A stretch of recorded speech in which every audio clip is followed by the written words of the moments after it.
Good morning, DJ and PK. It's 97.5, the KSL Sports Zone. Welcome in on a Wednesday morning. The Jazz in action, the Mammoth in action, but the college football playoff rankings top all of that, don't they? Utah and BYU moving up, as we knew they would, with Texas moving down after the loss. And sure enough, BYU is now number 11, and Utah is now number 12, and they are the first two teams out of the 12-team playoff. Because the ACC and the Group of 5 champ look like they're going to come from lower-rated teams, so the top 10 will be in, and it's now Alabama sitting there at number 10. And if you are a Utah or BYU fan and you're bummed about this because you think your team should be in, well, this is the way it goes. I don't know what to tell you. I think they're even madder in Miami, where they're out and Notre Dame is in, and they have the same record, and Miami beat Notre Dame. But Notre Dame has better losses. Yeah, because they lost to Miami. So what are you going to do? Still 2 weeks to go. Still time to catch breaks. And when these rankings debuted, you could see the path for Utah and BYU. And you also knew they didn't entirely control their path. The part they controlled, they had to win out. So far, so good in that department. And they've still got a couple games to go here. Hard to believe that Utah's going to lose. Honestly, the only losable game left of the 4 games here in the 2 weeks for Utah and BYU is BYU at Cincinnati. I can't believe BYU is going to lose to UCF. I can't believe Utah is going to lose to Kansas State or Kansas. I know Kansas is on the road on a short week, but the Utah to be able to run the ball and beat them. It really comes down to, can BYU win at Cincinnati? And I know I'm the king of the 2 time zone rule, and they're traveling. I like the late kickoff time. I think that mitigates it a little bit, and I just think BYU is better. And they've been in this situation before. Not all the guys, but a lot of them. And I think that we saw them bounce back well. I think they're in a good place emotionally, psychologically. Sometimes you see teams and it just feels like they're playing with the piano on their back, right? The old cliche. And it doesn't look like BYU looked like they were playing with a lot of confidence, playing free, playing easy. And I know it was at home. The Cincinnati team, it'll be intriguing. We're going to talk with the beat writer for The Athletic who covers them coming up later in the show. Where is Cincinnati psychologically? Back-to-back losses. Are they the ones playing with the piano? Or the second loss now, they figure they got nothing to lose. Justin Williams covers Cincinnati and college football for The Athletic. We'll talk with him coming up at 8:30 this morning. All right, now let's pivot. I did mention the Jazz, and I did mention the Mammoth. The Jazz lose 140-126 to the LA Lakers. LeBron is back, clearly trying to pass the ball. He only took 7 shots. Looked to me like he even passed a couple dunks to get somebody else a dunk and get an assist. And it's just like, hey, they're 10-4 without me. I can pass the basketball. I'm not going to disrupt this. And, the Jazz outscored them, but ultimately the Jazz, they're just not going to defend. They lost Kessler. They made no move to replace him because while they're trying to win, they're not trying to win at the highest level. Go out and get somebody because they just have no rim protection. And a team like the Lakers that wants to drive the ball, that thrives on driving the ball, who has guys like Luka Doncic and LeBron James are both good off the dribble and want to get in the paint, want to take it to you. Yeah, they're going to get in the paint against this team for sure, and they're going to get to the free throw line for sure, and they're going to win, which they ultimately did by scoring 140 points. For the Mammoth, a 19-year-old had a hat trick. And they lose in overtime. Now, they do get the point. Peterka scored twice in the third period. It was a great third period, down 2 goals. They got 2. They got it to overtime. They picked up the point. But in the extra session, they couldn't get it done again. It's been a road-heavy schedule, tons of travel. Maybe that's part of it. But they fall 3-2 in overtime. For more, let's get to the best of the postgame show. DJ and PK, the Utah Mammoth erased a 2-0 third-period deficit before falling in overtime to the San Jose Sharks on Tuesday night at SAP Center, San Jose. And Macklin Celebrini jumped up 2-0 with a pair on their first 3 shots in the first 6 minutes of the game. And it would stay a 2-0 contest until JJ Peterka got things going for the Mammoth for the second time in less than a week, erasing a 2-goal deficit. And it all started with JJ Peterka. Who plays keep away from Ferraro, angled ahead, Peterka breaks away and scores! JJ Peterka has given life to the Mammoth, and it's 2-1. Just past the halfway point of the third period there, J.J. Peterka got Utah on the board with his 7th goal of the season. Utah thought that they tied the game up with 6:22 remaining on a shot by John Marino, but it was ruled goaltender interference as Dylan Gunther kind of got cross-checked into the net by Ty Dellandrea. Utah challenged. The call was not overturned, and Utah went shorthanded for delay of game on an unsuccessful challenge. They killed that, and they still had plenty of time left for J.J. Peterka to tie it up. Winds his way through center. Peterka shoots from distance, and he scores! J.J. Peterka has tied the game for Utah. So we'd go to overtime, and Utah would get called for too many men on the ice. Sam Dickinson for San Jose, exiting his zone, could see that Utah had too many men on the ice. Saw J.J. Peterka skating towards him, not realizing that Utah had an extra skater. So he rolled the puck to Peterka, who touched it. Delay of game on Utah, San Jose on the power play, and they score, ending a stretch of 21 straight successful penalty kills by the Mammoth.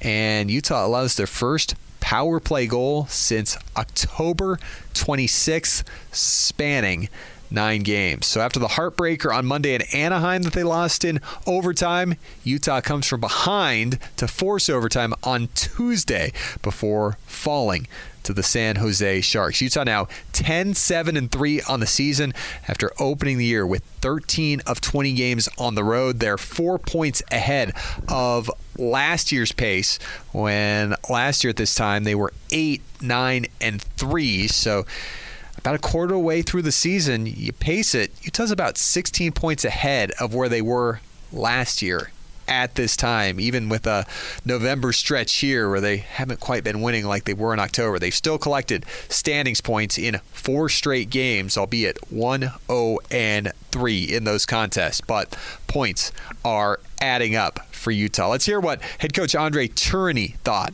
after this one. There's mixed emotion, obviously. Proud of the guys for their effort, their comeback. I think it was on the back-to-back. Needed to have the push, so proud of them for that. Not happy because I felt it's a game we didn't start on time, and we need to find a way to win games, and especially those games. So there's a mixed feeling there. There's a part of I'm proud of their effort, their resilience, and there's a part of we need to find a way. Is there a message about starting faster, starting earlier? What was that with this group tonight?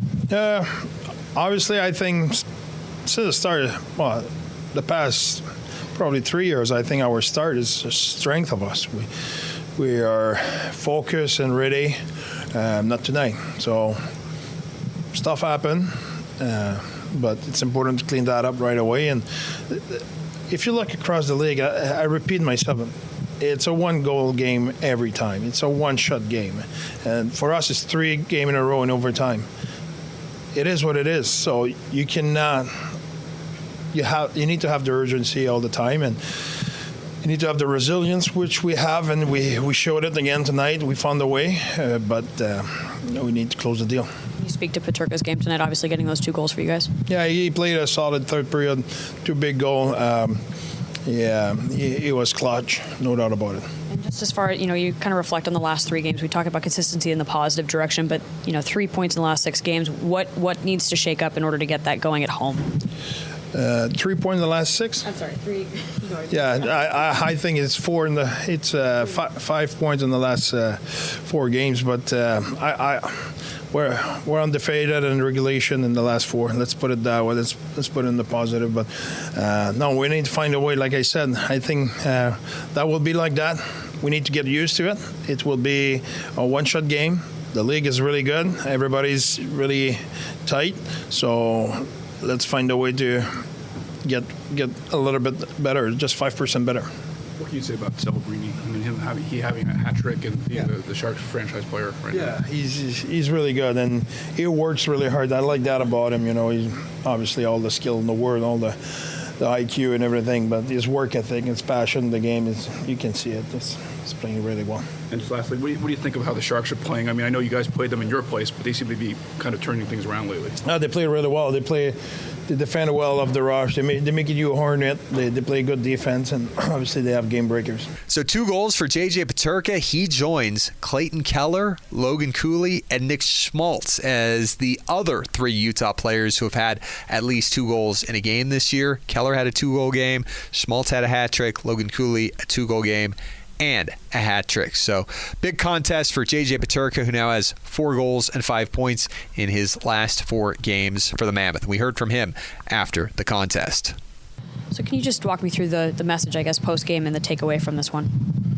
Well, I think coming out of the locker room better, not having to chase the game was kind of like the main message. I mean, we fought back, but it's way harder when you chase a game. You had 2 goals tonight. Can you walk me through both of them and what you saw? Yeah, I think just exposing them with speed was kind of like the key. Yeah, I think just good plays before that, and just trying to get it in. What does this group hope to accomplish going back home? Obviously, you do get 2 out of 4 on this short trip, but what do you want to, I guess, get going again when you get back home? I think just consistency. I think playing a better first period, I think that's where we were really good at when we were winning a lot of games. Just being more prepared, more ready from the start on.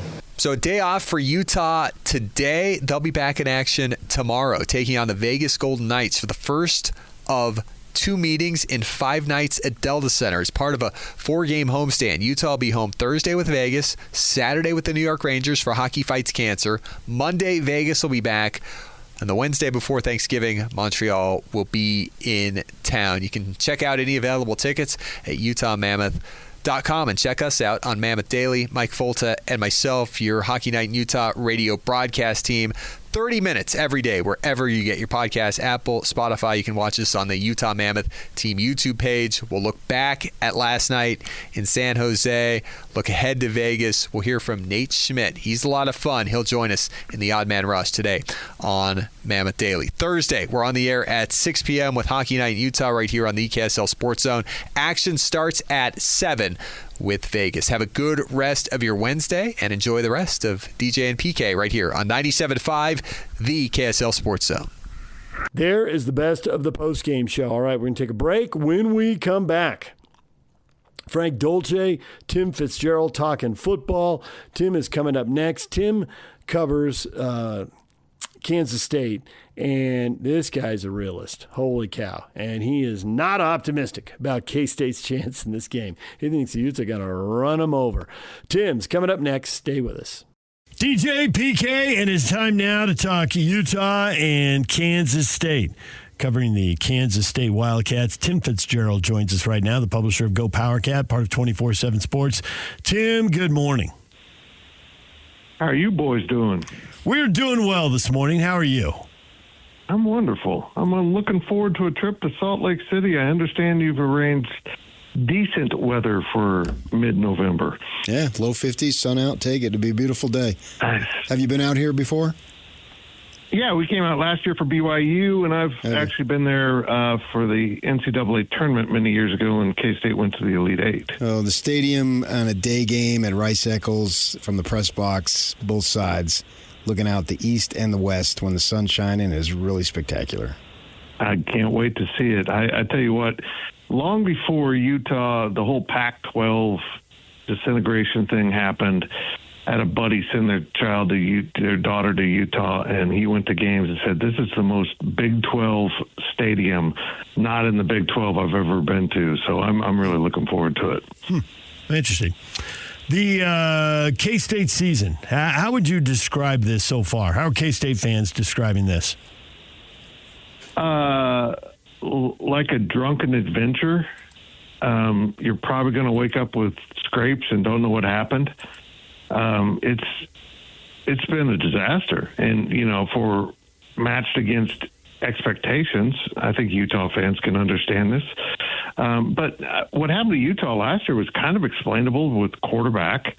It's been more difficult to explain for Kansas State. It's been a number of small injuries that have added up, but at the start of the season, there's no other way to describe this team than pathetic. They just were going through the motions, played with no energy.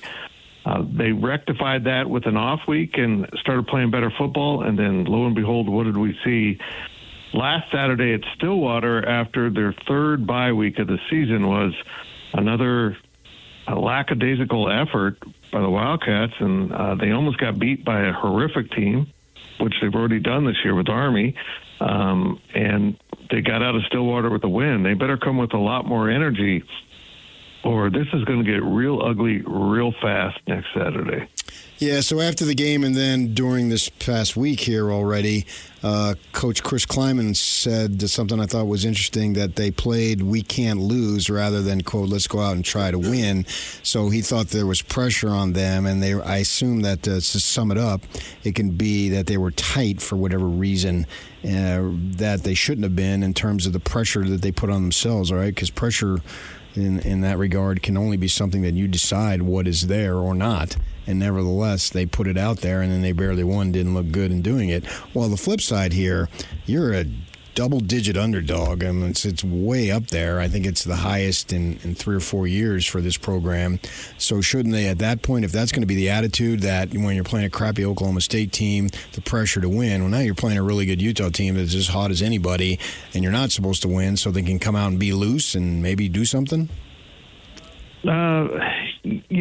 That's a good theory. I'll say this. I think the world of Chris Kleiman. I think he's a great football coach, but he's fallen into a bad habit this season of kind of giving his team a crutch to lean on. This is why they played bad. This is instead of just, holding them accountable fully for their own actions.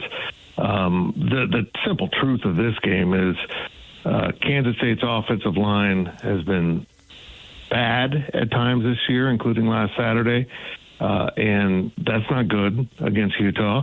And the defensive line has given up rushing yardage. They've gone to a four-man front that they're not fully adequately stocked on defensive tackles to do it, and going against Utah is another bad thing if you can't stop the run. So this is just it's turned into a really bad matchup with how these two teams are playing football at this point in time. Kansas State opened the season by going to Ireland, playing Iowa State week 0. A lot of us watched that game because there's so little football that weekend, and it was a Big 12 game. In retrospect, is that a good idea? What kind of impact does that have on the fan base and on the players for the season? Would you recommend doing something like that again? I would recommend going to Ireland to anyone who wants to do it. I wouldn't take my football team. Look at Iowa State. They're struggling. I don't know what it is. It shouldn't be that big a deal, but maybe it's just that one more thing for a team in terms of the toll of a season. But, for K-State, they weren't good from the start, but that loss knocked them off course. Both coaches, Matt Campbell and Chris Kleiman, decided not to take an off week. They had been told, don't let your team just rest on it. You got to get them back on the field. Well, it was a disaster for K-State because they barely beat a mediocre North Dakota team. They lost to Army, and then they went to Arizona on a Friday night and lost that too. So you go to Ireland, you play Army, which is a difficult preparation, even when they're bad. The offense is tough to handle, and then you turn around and play Arizona on a short week. It was just a horrible convergence of things in the schedule. And once they took that off week, they started playing better football. They just really looked a lot better from that point on, and they're 4-3 in the conference despite all their problems. Jace Brown, their leading receiver, got injured last week. I believe he's done for the season. How big of a loss is that? Big. He was their only real home run hitter. And he did it almost every game lately. He'd find a way to get free, and he and Avery were always on the same page because they're roommates. The optimism for the offense coming into the season, was the fact that Avery Johnson had Jace Brown at receiver and Dylan Edwards at running back. Well, 2 of those 3 are now gone. Dylan Edwards was a distraction and disaster all season long. And he's now, quit the team and entering the transfer portal. And Jace Brown's been incredible all season long, and now he's gone for the year too. So K-State's going to really have to find a way to generate some offense somehow, some way, and it's just not been a good offense even with those guys. The combination of K-State having problems with their run defense and Utah running the ball, and now these issues you're talking about on offense, what is the path for K-State to, A, compete in this game, and B, win? What does that look like? Because you're painting the picture for a rout here. Yeah, I am, and I'm afraid that's what's going to happen. Just because not only is Utah a great team, it's a great team that matches up poorly for K-State. But, the path for K-State has been the same all year. It's just find a way to grind out enough offense, make some big plays, which becomes more difficult without Jace Brown, and create turnovers. They've been really good at turning the other team over. In fact, guys, they'd lose at Oklahoma State if it's not 5-1 in the turnover ratio, and that's all that bailed K-State out. A few big plays on defense, but they've got to get the opposing team to make some mistakes, and they've been pretty good about pressuring them into those mistakes. But those are typically throwing teams and not running teams, because that becomes a whole new layer of a challenge for Kansas State. Quarterback Avery Johnson, a lot of experience, but the question I pose, has he regressed, progressed, or stayed the same? It's hard to say that. He's progressed in some ways, and certainly as a runner, he's regressed. It's almost like they gave him too much to think about instead of just going to go play and tuck the ball and run when I need to. Play on instincts. He's been told that you can't get injured, you can't do this, you got to be careful with that, and he kind of runs that way. I mean, this is a guy that runs a 4.3. He can turn on the jets, but every time he tucks the ball, he almost looks hesitant. And you can't play football that way. You can't play any sport that way. You got to just let your instincts take over. I think when Avery just plays football, he's pretty darn good. When he gets to thinking too much and got too many voices in his head, coaches and fans and parents and all that, it really bogs him down. There's been a discussion here about BYU and Utah, and should they play on rivalry weekend at the end of the season, which they did in the WAC and Mountain West days. They didn't do it when Utah was in the Pac-12 and independent. Now the Big 12, it looks like they need big TV games earlier in the season. It's been moved to get away from the crush of all the rivalry games. Do people in Kansas care about Kansas and Kansas State playing early? They have any feeling on that issue or any insight into it? No. I mean, they've played late. They've played early. K-State's won 17 years in a row, so they could probably play on the moon right now and K-State would win. My thought with the Big 12 is, and they're exactly right, you need to make the most of your rivalry games, is I think the Big 12 should go to a rivalry of the week and literally have it as as noted as a game. Because you got Iowa playing Iowa State, you can come up with non-conference games that fit that bill too, and kind of hype it up for TV purposes, because there are some great rivalries in this conference, and they're not always set by state borders, unlike what the ADs did in voting not to protect other rivalries. That BYU and Utah and K-State are two of the few protected rivalries in this conference, and I think they need to play up all those other ones too. I think they made a grave mistake with how they set up the schedules and how they're promoting some of these games. Last time Kansas State was a double-digit underdog was 2022, and it was on the road, and Kansas State upset number 6 Oklahoma. If it happened once, why can't it happen again? And K-State always did that kind of stuff to Oklahoma. It was got to be pretty entertaining. There was just something about that matchup, and I think it was as much anything as Kansas State was in Oklahoma's head at some point. It was a crazy matchup, and K-State will forever be able to say they won the last game with Oklahoma. in a similar fashion. You know, they went down there and people didn't expect them to win, and they did. So I think it doesn't happen because Kyle Whittingham is a nuts and bolts football coach, a Bill Snyder type, you know, and they're in the same classification as elite, where they don't miss the little things. And when you play really foundational football, it makes it harder to get upset. I don't expect Utah to turn the ball over. That's not their character, and that's what opens the door to an upset quite often. Well, I think we've got your pregame prediction pretty much nailed down here, Tim. I think we figured out what you're looking for, what you're thinking. Yeah, if I was a betting man, I'd be betting on Utah. I just this reminds me of the Texas Tech game. When Tech rolled in, I was trying to tell fans, this not only is a really good Tech team, this is a bad matchup. This offensive line is not going to be able to handle the D-line. Now, K-State actually played really well for 3.5 quarters. I think Utah can understand how that works against Tech. All heck broke loose here late in the game, and Utah's equally a bad matchup, not only because of what they do, but being on the road. And, you know, K-State has lost. I just saw a stat. It was really interesting.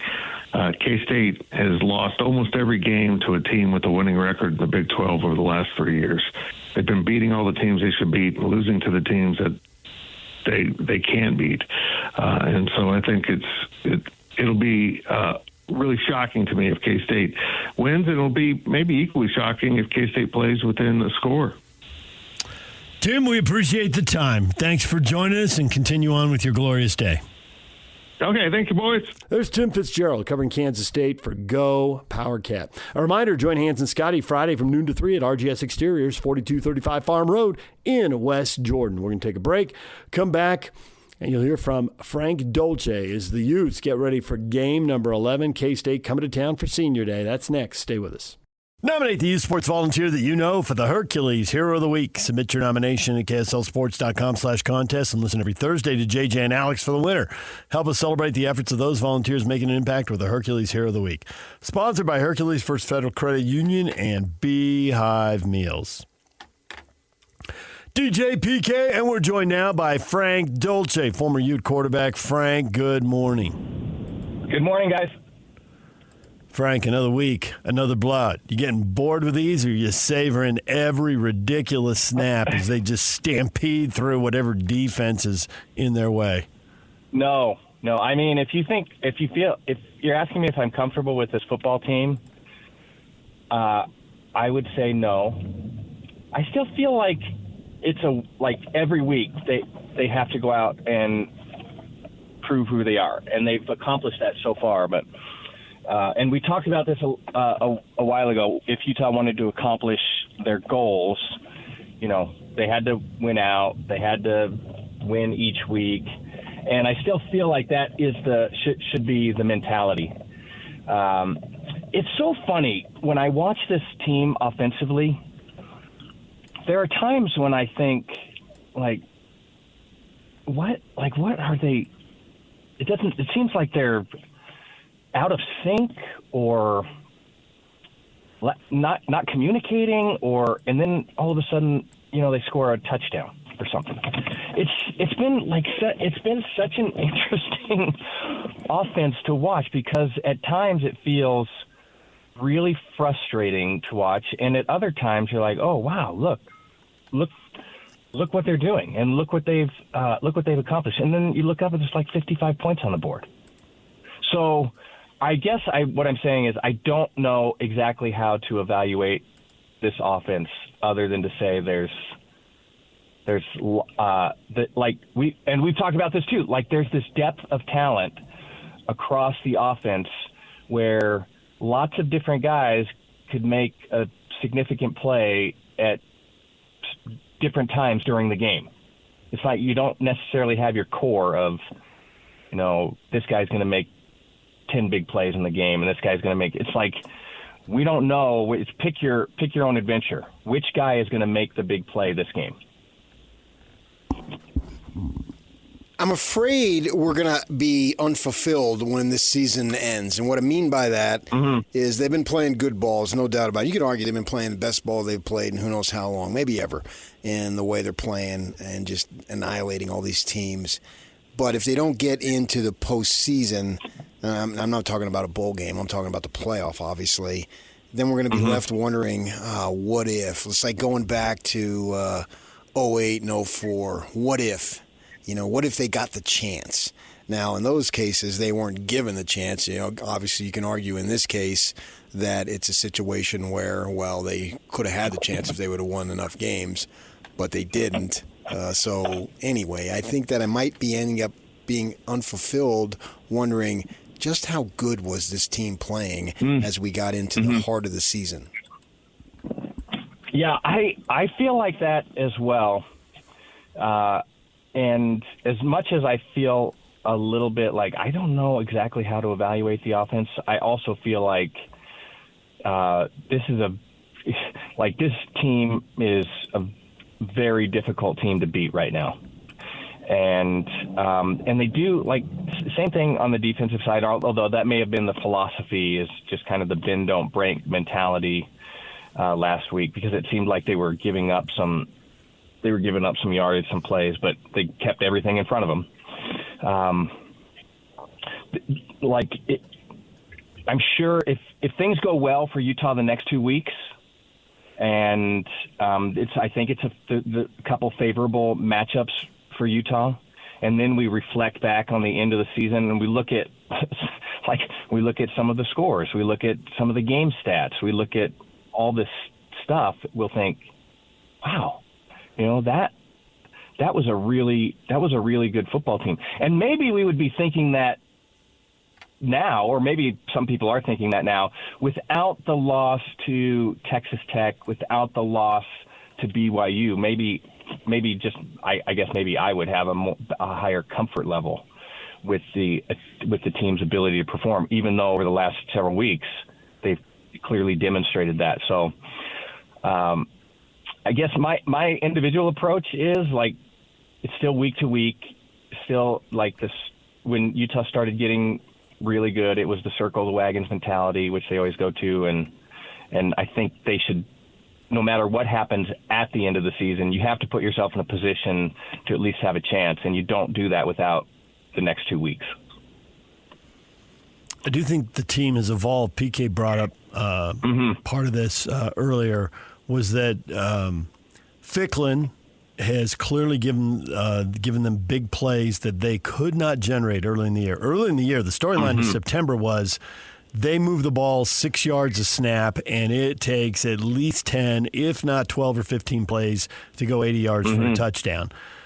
Now, Baylor, there's just multiple 70-yard runs. Wayshawn Parker is being used way more. I don't know why it took until now to get him 15 carries in a game, but the last 2 games he's gotten 17 and 15 carries, and he's producing big plays. And they've also added in Bray, who also gives them the explosiveness they've lacked. So part of this is the team evolving, new offensive staff figuring out who the guys are. Maybe it's freshmen figuring out, how they fit in college football in the case of Ficklin. Do you think the team's evolved and changed that much? And that's an argument, if the SEC says that about Florida State, it flies. It's not going to fly with, I don't think it's going to fly with Utah in the Big 12. But how much truth is there in it, you think? I think it's, I don't fault anybody for not realizing earlier that that Parker should be getting 15 carries a game. I mean, I think maybe we had a sense of that might have to occur, but you're just trying to find, Beck's trying to find all of the right pieces, and that's with all of the new talent, with all the unfamiliarity, that's really difficult. I don't fault anybody. They're trying offensive players. How many times have we seen Smith Snowden carry a ball in the last several weeks? And he was a star in the beginning of the year offensively. And Lander Barton as well on the offensive side. It's just not happening as much because you've finally been able to evaluate some of the offensive talent and see them in actual game situations. So yeah, I think it took a little bit longer. And now that talent's been identified, I think that's why the usefulness has increased, and the evolution that you're talking about. Bray is an incredible find, and you just don't expect that. You don't expect a true freshman to come in and have that kind of an impact. I would say the same thing about Ficklin. I keep thinking, like, is this just, circumstantial, or is this something that is repeatable for him?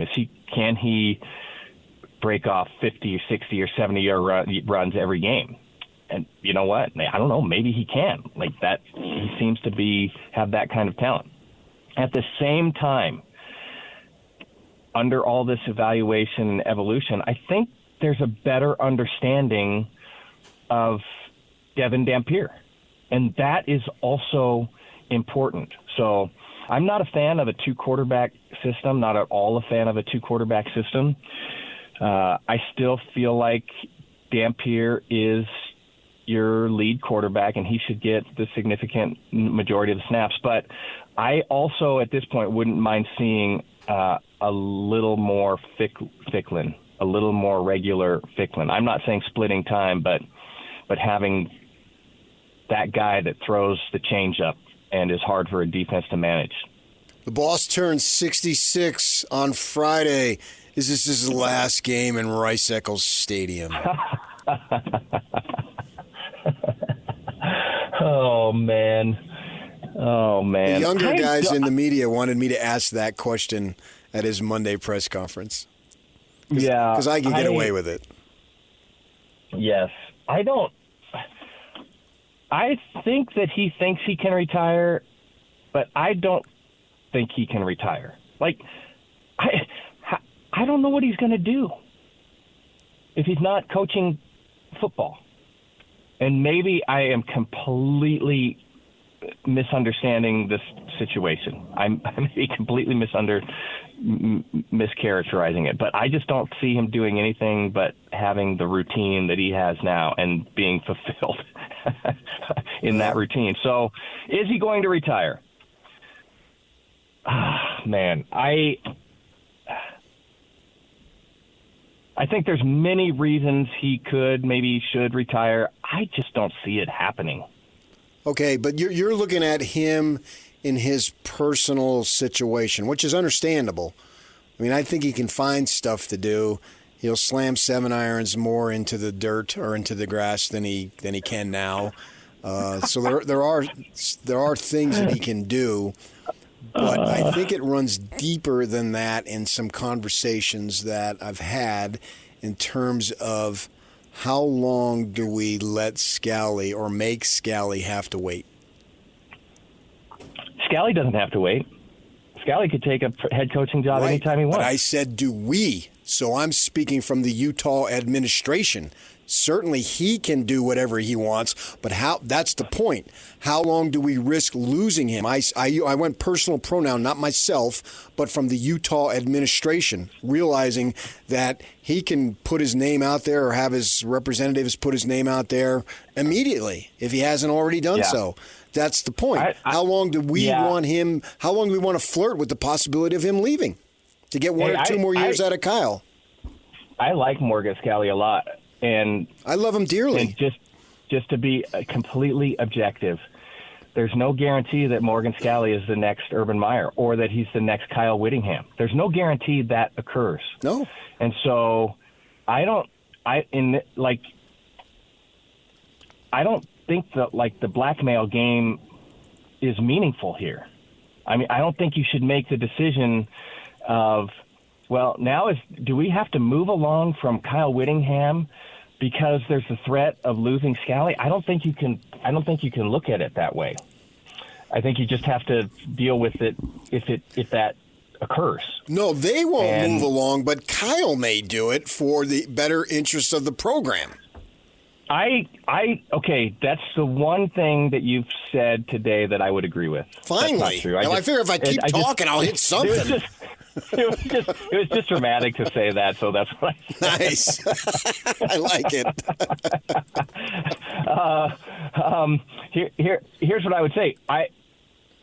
Coach Whittingham, if Coach Whittingham could retire, and Morgan Scalley is elevated to head coach, and Coach Whittingham maintains some sort of role on the staff, meaningful role on the staff, I could see that as the best opportunity for him to move along from the head coaching position. So that would be the circumstance I would say under which he would retire. Morgan Scalley's elevated. Coach Whittingham still has a meaningful role on the staff with Utah football, and then he transitions from head coach to something else. You just told us you don't like two quarterbacks, but now you're going with two head coaches. Yeah, I don't know if about Kyle's that. there, the shadow's enormous. That's the only thing I disagreed with what you said today. Nice. No, yeah. So here's what I would say about that. I would say that Kyle would, like Coach Whittingham, I think in that scenario would be an unbelievable asset, and that's what he would be. I feel like he could hand over the reins. He could, wash his hands. I've done my duty. Now I'm here to just support the program. I think that he could manage that role really, really well. I don't think that he would go in there like, hey, I know that I'm not the head coach by name, but guess what? I'm still the head coach. I don't see that happening at all. I would see it much more the other way. Like he could take on the role of the consigliere. Like he's just there to provide support, advice, consult, be a sounding board, all of the great things without having to deal with all of the craziness and day-to-day stuff that a head coach has to deal with. I think he does it, but I don't think he does it from inside the building. I think he does it from the 14th green at the country club. Ooh, I hope I'm with him. He can't. I mean, I know that he loves golf. He can't play golf every day. Like, then he would hate golf. Like, I just don't see that happening. No, he wants to ski, because I've talked to him about he needs to live in Utah for the skiing. The grandkids, both he and I went through this literally of missing your boys' stuff because of work. Literally, we literally went through the exact same thing, and he doesn't want to miss grandkids stuff, and they're starting to. Yeah. Not that I mean everyone's getting older, but I mean they're coming of age to where that is going to be more of a possibility, and I think he could be okay. I mean, he may, and then maybe he want to reconnect with his alma mater and advise that football program. What the heck is wrong with you? When did you jump? You went so far off the reservation just now. Well, I've lived in Arizona. You know what, TK? I used to feel like we had some sort of like a thing. South Bay, we kind of grew up together, and I walked the streets of Culver City. And this is what I'm saying. And now, what happened to you? Like. Well, we were just brainstorming things that he could possibly do. I didn't think it was that weird, Frank. He does stuff like that all the time. I just think it's a day that ends in Y. I think you're making too big a deal out of it. And Yock just seconded me. He's right there. Well, we're brainstorming, a bunch of buddies. Yeah. Well, let's continue to work in reality here. I mean, I don't know what in the world just happened. I think the argument is that if you take what he says, done that, hasn't he? You take, hasn't he advised Kalani? I bet. You know McBride better than I do. I think he has advised literally everyone who snaps a football on the Wasatch Front. That's what I'm talking about. I mean, he has worked out high school offensive linemen at Juan Diego, I think 9 o'clock, 10 o'clock on a Saturday morning. And then he's over at Hunter, and then he's got a former player who's trying to raise money to do a program on the west side for kids who can't work out in the winter. Redemption. Mac is just always sweet. Mac is a machine. I need you to drive. I need a ride. Where are you going, Mac? Ogden. I'm like, oh my gosh. Yeah. Mac has the energy that you see in Kyle, and he's had to find a different way to channel it, and he has, and they've flown. His son-in-law. Remember when John Baxter was at Fresno State. He's back. He's still at Fresno State. He's at Fresno again. I mean, he's away at USC for a while. He was out briefly, but he was on social media this weekend because apparently he said something motivating / hilarious in the locker room, and it fired him up, and they won a game. Yeah. Gosh. Well, how about that? So they go to, he goes and sees games. I mean, he's all over the place. I mean, Kyle has to figure out how to channel it, and it will be a major change. But he did say at the Big 12 Media Days, and assuming he's not just bald-faced lying, right? I mean, we all lie to ourselves a little bit, and times change, and you get new opinions. I get all of that. But when he said, I couldn't go out on last year, well, if that's determined, he could go out on this year. Right. That's they're 8-2, staring at 10. He has an interest in dance, too. He can explore that. Line dancing? No, Dancing with the Stars. Cha-cha. Oh, Dancing with the Stars. Then he should definitely retire because we all want to see that. I would watch that show for the first time if that happened. When you said dance, yeah, that would be me too. But I thought Riverdance. I thought maybe Riverdance. Oh, okay. Riverdance, yeah. Coach Witt. Yeah, I could see him skipping around like that. I don't know. I think 10-2, if he can accomplish that, and then you could look back and say, look, we've gone through 2 terrible, horrible years of Utah football. I've rebuilt the program.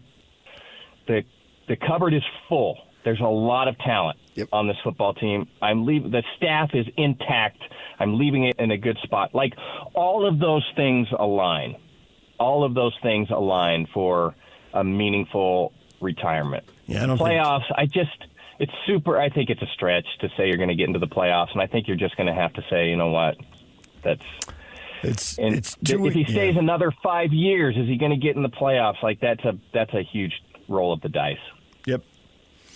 All right, Frank, we appreciate it. Thank you. You're the man. You guys are the best. There is Frank Dolce. A reminder to join Hans and Scotty today, noon to 3, Tim Dahle Nissan Southtown, 11155 South Jordan Gateway in South Jordan. Tim Dahle, home of the Forever Warranty. When we come back, what is trending? The headlines are next.